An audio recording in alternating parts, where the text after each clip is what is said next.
Rita, what a privilege it is to be standing here tonight as we're here to celebrate your inauguration as the second female president of the Rotary Club of Kyalami. You were telling me just a couple of days ago that a few years back, you were sitting in a similar room, also attending a friend's induction. And today, through your own virtues, we're gathered here tonight to honor you as you take on this befitting role. Now, it's worth mentioning that Rita actually has an illustrious career in people management in the corporate world. And also worth noting that with the fourth industrial revolution that's upon us, it is actually one of the vital skills that the future world of work is going to require. Now, also talking about the corporate world, sometimes as women, we do tend to face a lot of challenges as we're trying to climb the corporate ladder. I mean, if you look at the Rotary Club itself as an example, it was founded in 1905, but they only started accepting women in 1987, the very year that our outgoing president also joined. It's quite interesting, 82 years. But Cindy Zelwa, in the book called Equal But Different, actually talks about, as women, it's not easy to try and get to the leadership level in terms of getting gender representation, but we have to keep trying. And in the same book, our incoming president, Cyril Ramaphosa, even goes on to say that if you want to give women the opportunity, you will see the dividend that they will pay when you give them the opportunity to actually do the job. And if you also look at culture, sometimes it conditions us to only be one thing. If you think back to when you were young, probably really way back for some of us in this room, but people tend to ask, what do you want to be when you grow up? As if you can only ever be one thing. But the beauty about us as women is we don't have one true calling. I think Franz even mentioned it earlier when he was giving his toast. We're able to excel as mothers, as wives, as sisters, but we're still also able to excel in our careers despite working in an environment that is predominantly designed for our male counterparts. And on top of that, we also go on and become Rotary Club presidents, like Rita's showing us tonight. So as we go on our quest to try and get a seat at the table as women, I always advocate that we need to be more assertive. Often we find ourselves in situations where perhaps we're supposed to have kept quiet, but we speak up and then we think, maybe I shouldn't have said that, I should have kept it to myself. But sometimes there are also situations where we keep quiet, but we should have actually stood up and said something. So think about cases of maybe injustices or even something happening towards our fellow colleagues.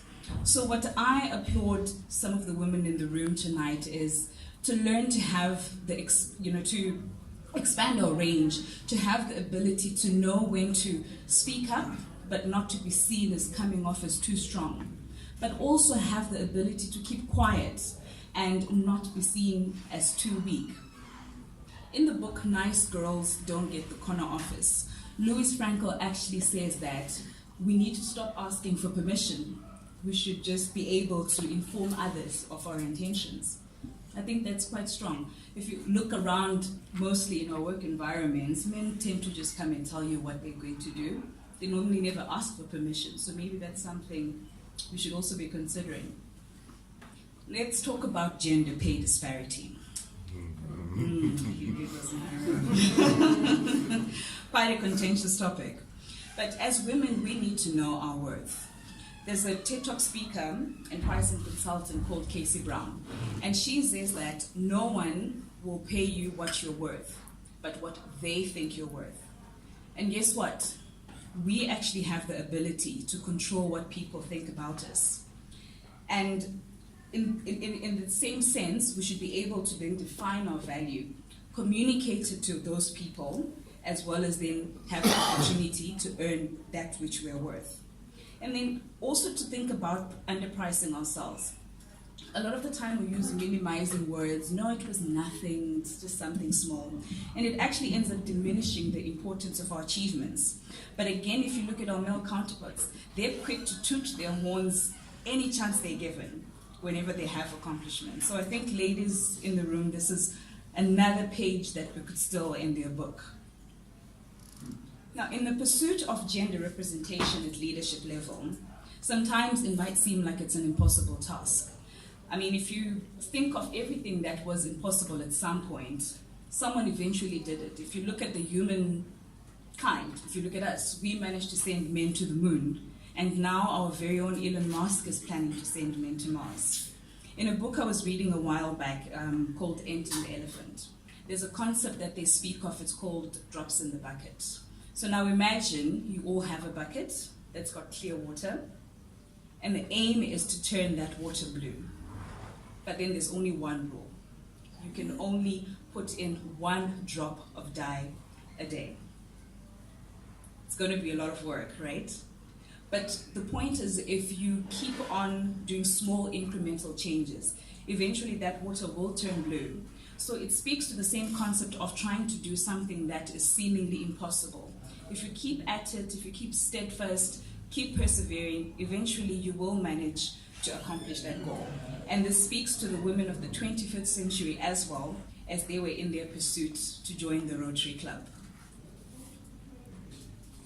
Now, as the night goes underway, I would also like to pay homage to Rita's theme, which is preserving the planet, and touch a little bit on the circular economy. Now, the principles of the circular economy are based on the founding blocks of reduce, reuse, and recycle. And it's not a coincidence that Rita's name also starts with an R. In 2010, they actually founded a charity called the Ellen MacArthur Foundation, and they're actually driving and pushing for the transition into the circular economy. And if you actually look at some of the advanced economies in Europe, as well as China, they're actually starting to enact some of these principles into law. But if you look at South Africa and some of our African states, they don't actually practice the same thing, and they actually characterize what is called the linear economy, which is basically take, make, and dispose. And some people say that though it is part, in due to our legacies, which are also predominantly based on extractive mining. But as we see all the signs of global warming around us happening more and more frequent, we need to actually have a mindset of sustainability and creating value. Now, one can ask, how do we create value? I'll give you a few examples that I was just reading on. In the UK, there's a social enterprise initiative called Community Shop. I don't know if anyone in the room has heard about it. But what they basically do is they go and source excess and surplus food from suppliers, and then they sell it into low-income communities at very discounted prices. So what this then does is it reduces waste, because then the suppliers are not just dumping the food, and it also provides sustenance to communities that would have otherwise not been able to get those commodities. In Germany, seeing as we're the German club, Adidas is actually working with an environmental organization called Parley for the Oceans. And what they do in that space is they actually go and collect plastic ocean debris, which they use in the manufacturing of some of their shoes. And they sell these shoes in the market. And they actually reported that in 2018, they managed to sell 5 million pairs of shoes, meaning that consumers are actually buying into this whole concept of recycling and trying to make the planet better. And funny enough, if you look at us millennials as well, we are even adopting this. If you look even at urban culture, there's an American singer called Macklemore, and he has a song called Thrift Shop. And in this song, he talks about having $20 in his pocket and going to thrift shops and buying clothes for 99 cents. But he still says he gets compliments on how good he looks.